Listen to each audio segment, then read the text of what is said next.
Welcome to the Virtual Excellence Show. I'm Ross Dawson, a futurist, strategy facilitator, and keynote speaker.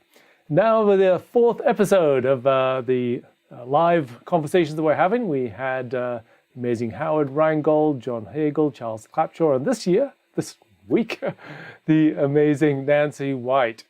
We'll come back to Nancy in a minute. And so really just this is about a community. We are building a conversation about how to do things well in worlds virtual, which we all have to do these days. So it's, in terms of joining the conversation, go to the website, thevx.show. We can have access to everything. We will today, if you are live, be doing a live chat on Twitter at #VXShow. So please join in, comments, questions so that we can engage with that, and also for some of the longer conversations we'll have on Facebook. So this time to introduce our guest, who is Nancy White, who has been immersed in things virtual and online for well over 2 decades as a facilitator, which I always think is about how do you creating value together. She's co-author with Etienne Wenger, amongst others, of a book on communities of practice, author, keynote speaker, and founder and facilitator of many online groups, which have been creating value for many people, really bringing people together. So I'd like to welcome Nancy White to the show. Thanks. Well, after all these people you've had so far, it's kind of like, wow.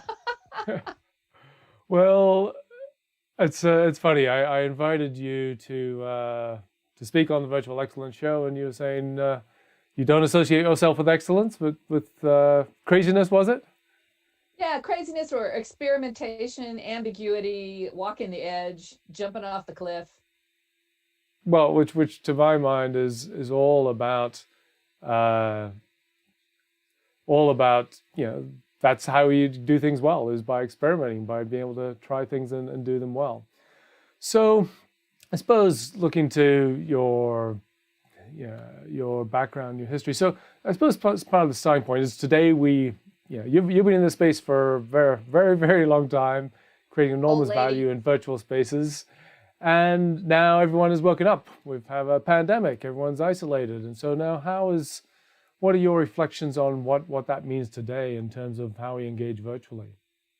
Well, in the last 12 weeks, we've made more advancements than we made in the last 20 years in terms of people's willingness to explore and examine the potential of being together as human beings online to get work done.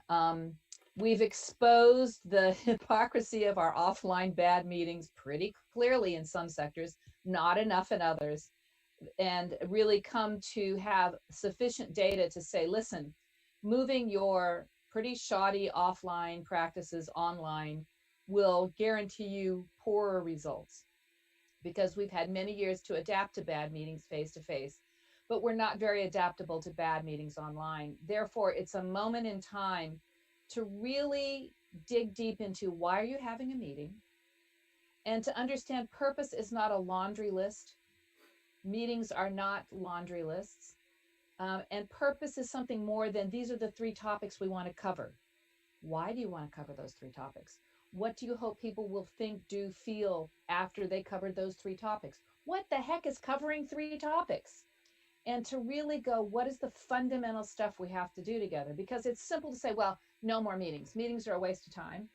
Well, in fact, we have to do work with each other, and therefore coming together, is that a meeting? I don't know, is what we need to do at times, and we need to think about how to do it strategically. So I've seen in my communities of practice, some around methods, some around tools, whatever, is that people were willing to experiment because the risk of doing nothing was too high.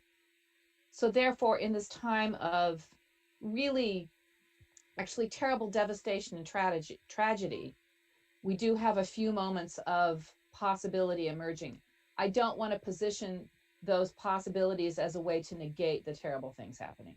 I think, absolutely. From a moral stance, I don't want to pretend like, oh, everything's okay because now we can have better meetings online. I mean, that's not the point. No, there is a tragedy, but from, all change engenders opportunity. And, we have to seize those opportunities. And part of it, I think, is that many people have not recognized the value of online. And of course, there are downsides, and being physically together when you can is wonderful, but now we can many people can discover more what is the upside, what are the things you can do in online that you can't do in physical world. Well, I think the most important one is inclusion for people who were excluded from face-to-face meetings. So I work a lot in international development, and the people who got to fly on the airplanes and stay at the nice hotels and experience another country, it's fabulous, but they generally weren't the people doing the frontline work. And I think people who have had distributed companies have realized early on that valuing the voice of every member of your company or your organization or your team is one of the keys to success. So including people into the space, be it online and offline, is important. I think the risk here is that power dynamics exist offline, and if we ignore them online, we will perpetuate power dynamics, and they typically are made evidence by over control. So I roll the agenda, I'm over controlling it. So I think that's a really important point to dig into is inclusion. So inclusion's a value. It's also how you get the best results, of course. And, as you say, prima facie, you would expect that an online space should be able to more easily get participation. So what are some of the dynamics of actually really getting everybody to be able to participate and have a voice in an online space? Well, I think the first thing is still going back to purpose and who needs to be involved in that purpose. So it's not, you don't get everybody online just because you can get everybody online. You get them online because they are needed for that purpose. And when you invite people in, you don't want to waste their time, their talent, their energy. The inclusion also means that you can bring together those diverse perspectives that allow us to actually do good critical thinking. So, for example, when we're moving things into work from home, we need to understand what to stop doing because we can't do everything because we're, raising children in the background, our pets are running around, we're in a closet having our meeting. I mean, literally, these are real things that people are experiencing. And trying to say, we have to do this, and this isn't really very viable. So figuring out what to stop doing, which really doesn't add value to that purpose, then gives space to spend the time and energy to design for bringing the right voices together to solve the problems. So I think, again, this idea that it's not a laundry list, and question every agenda item that you assume needs to go on to an agenda. I was giving some feedback today for someone who's designing an online meeting, and I went down the 10 agenda items and I'm like, why are you doing that? Why are you doing that? And the answer was because they needed to know about that. I'm going that's not a meeting. That's information and communication dissemination. Yes. And really, this is a very common thing. We think we're strategic, but often we're not. So when you have a constraint of trying to work in a virtual environment, it's a perfect opportunity to be more strategic, to say, I'm not going to do this, this, and this because this is what's important and this is what's going to add value. So this is the design part. Then there's the implementation part, which I think there's a couple of fundamental patterns that allow people to be engaged, and it does scale out to a degree. So I'm not talking about large events of hundreds of people, okay? I'm talking about teams who have to get work done, workshops, meetings of groups of people who come together, because there's another set of generalizations on those larger meetings. And that is, you want to alternate small and large group interaction, and therefore you have to choose a tool that supports like breakout rooms, which some of our tools support better than others. No name names, right? And dear people who don't support good breakout rooms, if you don't have those by like the end of the summer, you're going to be losing business. So just get on it. And we need to think about ways that leaders participate versus dominate. So less speech making, more listening. What does listening look like? Capturing what I hear and saying it back, rephrasing classic things. But it also means incorporating what happened in a meeting into the next action. because I think one of the things that meetings can be, particularly online meetings or consultations, is rubber Right. stamp. Oh, I listen So, to everybody, so but perhaps, I perhaps to didn't do provide anything. an example of this, I mean, you've founded many communities, and one of them is the Ep4 facilitation group. So when you first put out a call for that, I thought, oh, I'd love to be part of that. Now there's over 700 people who are all exchanging insights around facilitation in online spaces in a COVID world. So, just like to hear just your reflections on the group and what you set up and what's happening in that conversation. So this was, when something big happens, I'm a leap and then look. I'll own that. And I thought, wait a minute, this is a moment when online facilitators really have something of value to add to the world, as we shelter in place.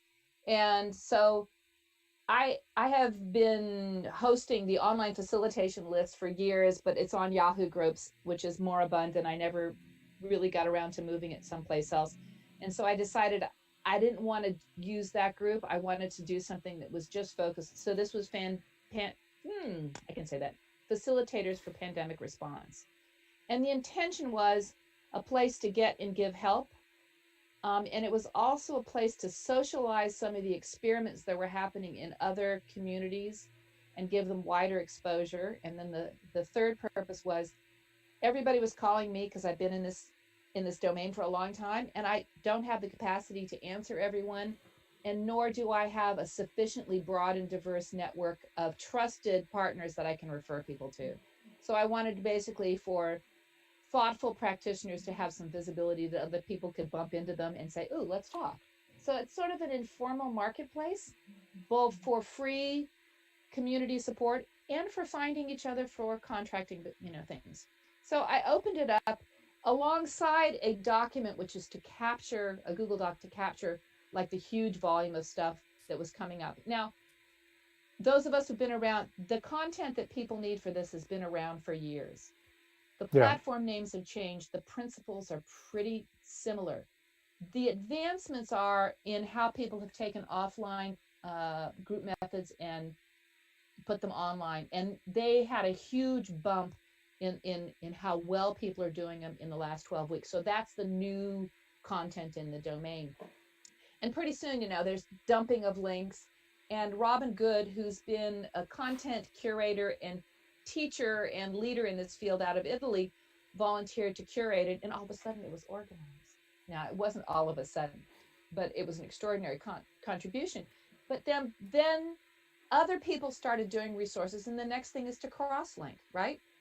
So while there's the discussion in the discussion group, there's also this creating intersections between content. And we know from like a community of practice perspective, you have the people and the relationships, you have what they care about and the processes about how they care about it. I now have a 7-year-old waving at me. I'll wave back. Okay. See, this is life in shelter in place, work from home. The conversation, interestingly, has not been facilitated, which is sort of ironic from someone who professes to be an online facilitator, because when people need things, they take care of themselves very well. And I think this is what we aspire to, is groups that have enough self-knowledge and self-awareness that they can do 99% of the work by themselves. Yeah. And every once in a while, there needs to be something that might pull things together. So if I weren't so busy, I'd probably be doing some summaries and some cross-linking. But right now, that's not possible. And this is a group of highly competent people, or people who really want something from each other. And so they're willing to be gracious and make it happen. And it's pretty wonderful. So that kind of gets us a little bit. We were chatting earlier. We were talking about starting from beliefs and principles, and then going through to the specific practices. And of course, there's a wealth of practices which have been documented and we can learn from and practice. I suppose which only makes sense when we've got the purpose and the design and the beliefs right. But I suppose just an example, you've been heavily involved in the Liberating Structures movement, and that's, for those not familiar with it, at liberatingstructures.com, which is a whole set of practices. And whilst there's obviously far too much depth to go into right now in the practices themselves. I'd like to, just really interested to hear your reflections on the how the practices are used, or what we can learn from them. What is this, I suppose, this discipline taught us? So, Liberating Structures came out of the work of Keith McCandless and Henry Limpanowitz when they were doing complex behavior change, organizational development work. And in cases where we know what we need to do, but we don't change our behaviors to do it. So they started looking at elements of many different change methodologies. And as they applied them, tried to notice the patterns underneath them. And this was the birth of Liberating Structures, which is a set of 33 plus microstructures for group process that help you do a wide range of things. They emerge from complexity science. They emerge from really great traditions of group process that have come up over time. So if you're an experienced facilitator, you might look at them and say, oh yeah, this is a lovely repackaging, old wine, new bottles. Then as you look a little deeper, you begin to understand it is understanding the patterns of how we interact allows us to think of our design in terms of Legos that can fit together many different ways. So if something emerges in a meeting, you're immediately able to say, oh, I need to pull this in instead of that. So you break away from the rigidity of agenda as a controlling force, and instead as agenda as a red thread that gets us to our purpose, okay? So that's the kind of next value add of Liberating Structures. Along the way, you discover it's a community of people, and you can ask them questions and they support each other generously, which has been absolutely astonishing the last 12 weeks, and the community has grown. The community has been in a really big growth phase. We had a global gathering last year, and now it's beyond anyone's control or beyond anyone's facilitation. We can all influence in different ways. So it's, again, another interesting story about global communities. But what I really like about Liberating Structures is it helps us remember what people need to truly be engaged and unleash. And it's finding that space between over control. I'm the boss, so I'm going to come in and I'm going to make a speech, and you're going to listen to me and you're going to nod, and I'll take a few token questions, and then I'm going to leave. And that's reinforced by who has control of the camera, who has control of the agenda. I mean, it's over controlled, or as Keith calls it, the goat rodeo, the under control. Okay, you guys just have a conversation. You figure it out. Let me know what you decide. So we need constraints to be liberated, okay? And we need Yes. freedom to be liberated. So it's finding that sweet spot and paying attention to it and seeing where you have to adjust. So how is control distributed? What's the invitation into what's happening? How are groups arranged? What are the steps in the process? If we up our repertoire and our understanding of those things, even a little bit, the meeting is better. So you can get good results even with small increments of change.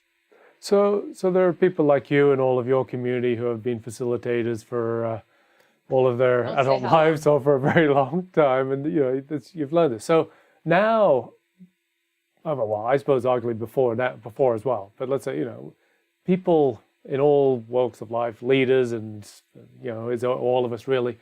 We all need to be facilitators. So what are the steps? How do we learn? How do we become better facilitators? What's that journey? There is a magical first step, Ross. It's self-awareness. You cannot begin to understand others until you've examined yourself. So, for example, if I design a meeting, I design it for my preferences. I design it because I make sense through conversation. I don't make sense through linearly going through the material and then commenting. Yet someone else may make very much more sense by linearly going through and commenting. When we understand I'm doing this so that I can be liked, or I'm doing this to have power, or I'm doing this to give power to somebody else, or I'm doing this to be invisible, right? And with virtual backgrounds, you can actually make yourself invisible. Humor counts, okay? Only then can you begin to design with and for other people. Because otherwise you've got your own blinkers on. Your own limitations will limit what you can do.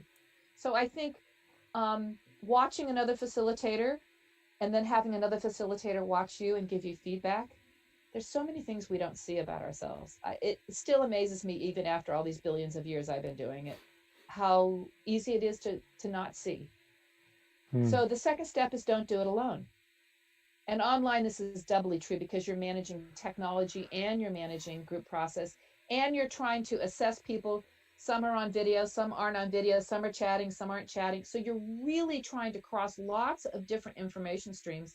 And facilitators are like, they hold the space, they hold those elements together. Do it with a pal, at least one pal, and if not more. In fact, one of the things I'm seeing in a network that I'm supporting is people who are all working on their own projects around floodplains are helping each other in their virtual meetings. And then they get this side benefit to better understanding what's happening in another floodplain, in another river system. So the need for each other is actually creating whole new bridges in developing their practice, not just in their facilitating meetings in a time when they can't get stakeholders together face to face. So self-awareness, don't do it alone. And the next thing is learn 2 or 3 new things and try them out.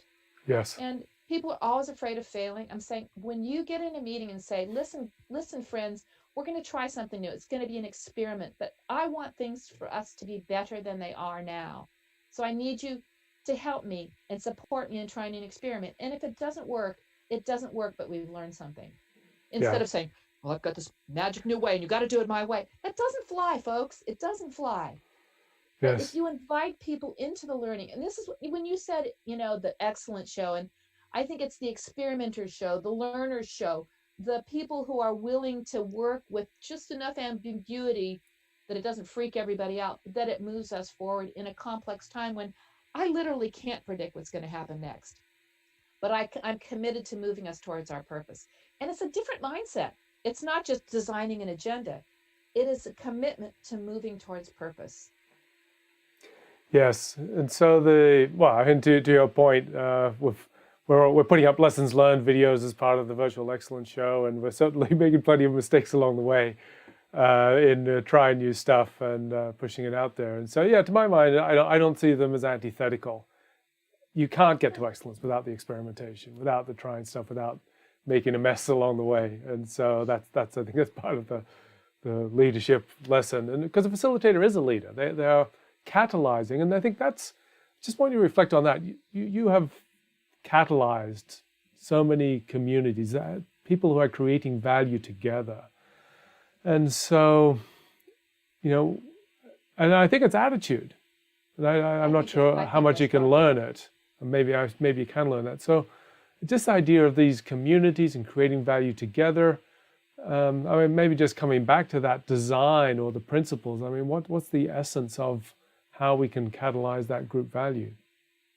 Well, if you look on the Liberating Structures site, and because I'm not going to be able to remember them all, there's a list of principles. And it's interesting, the evolution of these principles, they weren't made explicit when Liberating Structures was offered to the world through the website. By the way, all that stuff is free. There is a book if you want to read about it. You don't need the book. There's a free app for Apple and for Android.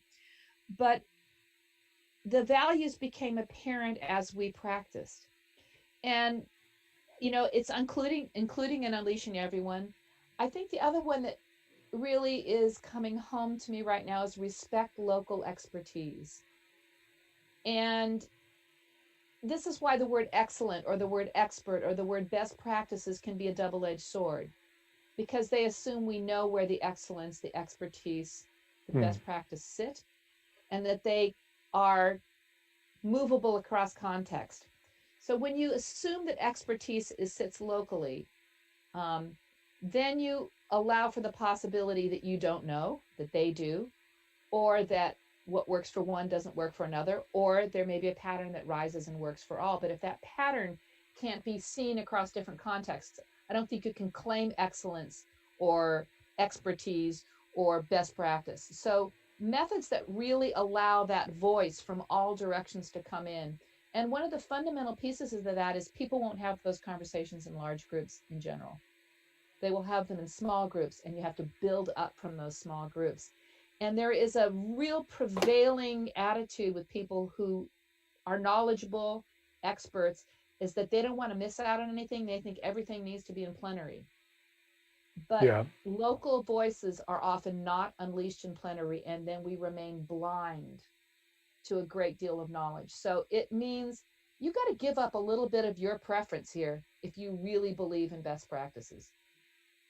And that means You're not going to hear everything, and you're not going to be the controller of what is expertise. Everybody is at some level an expert. That it's not to diminish those people who worked really hard to raise themselves as thought leaders or whatever. But it's not binary. It's both. Yes, to me there's a distinction between best practice and excellence. For me, I don't like best practice at all because it implies that that's the right way to do things. And obviously every context is different, every individual, every organization, there's no, that won't necessarily apply. But excellence is the trying. I think that the best practice means you're stuck.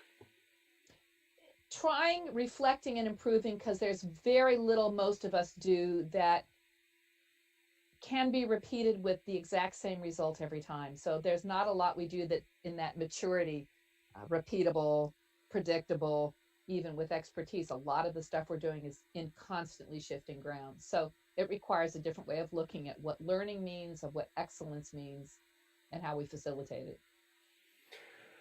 So I suppose rounding out, I mean, a lot of, for me, and I think for you, a lot of this, the heart of this is learning. We learn together. I often say all learning is peer learning. And that's, the nature of the world we're in today. So and now that we are more virtual than ever before, now you've had the tools already, but now people are realizing that. What's the potential? How do we think about this in terms of our ability to learn, not just how to use these tools, but how to do anything? I mean, how should we be approaching learning? Well, I think this goes back to that now is the time for creative destruction. Because if we really are valuing learning as the engine to move us forward and make possibilities into realities, is we have to quit doing the things that aren't contributing to that. And really question the value of a lot of our processes and kick some to the curb. Say, thank you, it's been great, but adios, you're out of here. And make space for things like reflection and having conversations to do meaning making around that. And then maybe writing about it and sharing it out, or doing things like you're doing. There's many ways to socialize learning outward. But we have deprioritized the reflection learning loop in the worshiping at the altar of efficiency, which means do everything. And now we know we can't do everything. That's real. Therefore, let's be very intentional and do some creative destruction. Yes. So, is there anything? So, are there any references you want to share? I suppose to your website or to the community, the F4C community. What would you give or offer as resources to access what you're doing, what you're sharing, and on their own journeys of? All right, let's not call it virtual excellence, but virtual experimentation. Doing good stuff. I think find your peeps and connect with them and spend some time supporting each other, debriefing each other, having those conversations that matter. For me, it's diving deep and supporting the Liberating Structures community, and we have a Slack instance, and I can give you that link for later on, Ross. As to the facilitators for pandemic, it's a great place. It'll probably die a natural death after a while. But if you have a specific question, it's a great place to tap into a variety of communities, and we can share that link. But I think again, just like I said, the first step of being a good facilitator is self-reflection, is think about what you need. And if you ask for what you need, someone's going to give it to it. And then you're more ready to give someone else what they need when they need it. I'm not really good for reaching out and asking for help. And every time I actually do, I realize how fabulous of a practice that is. Even if it's a vulnerable practice. So you don't have to do big things, but you have to make a commitment. And I would say the commitment I would love people most to make is to make sure every meeting they're designing or they attend really does get down to purpose, because that one shift in our practice will open up tons of possibilities, and it will help guide that creative destruction as well. Because you always ask yourself, we're doing this, does it satisfy our purpose? If the answer is no, get rid of it. It's not that hard. So that's fantastic. And so, send me over your links. I'll share them on our various social streams and website and so on, so that people have access to that. So thank you so much for sharing your wisdom, your experience, and your time today, Nancy. as part of all of us striving for doing things well virtually. Have a wonderful day, I Nancy. wish I could share chocolate, but we're working on that. All right, thanks so much. Thanks. So thank you for still being here. Thanks for being part of the community. This is a community, so please, as always, go to our website, thevx.show, to be able to see what's going on and to participate on our various channels. Hashtag VX show on Twitter, particularly live, but also ongoing. And our Facebook group for the longer discussion was just built up a place where we can learn together online. Just if you're not watching this live, the times for this are weekly, same time. Put in your diary. And of course, please subscribe to us on YouTube if you haven't already. That's just getting going, so that'll help us to build it all up.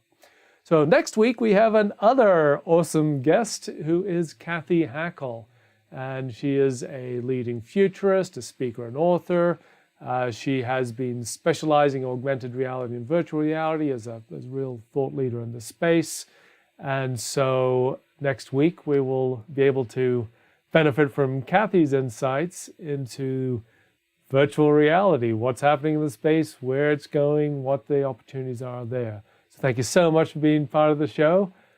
Please keep engaged and look forward to seeing you next time. Thank you. Have a great day.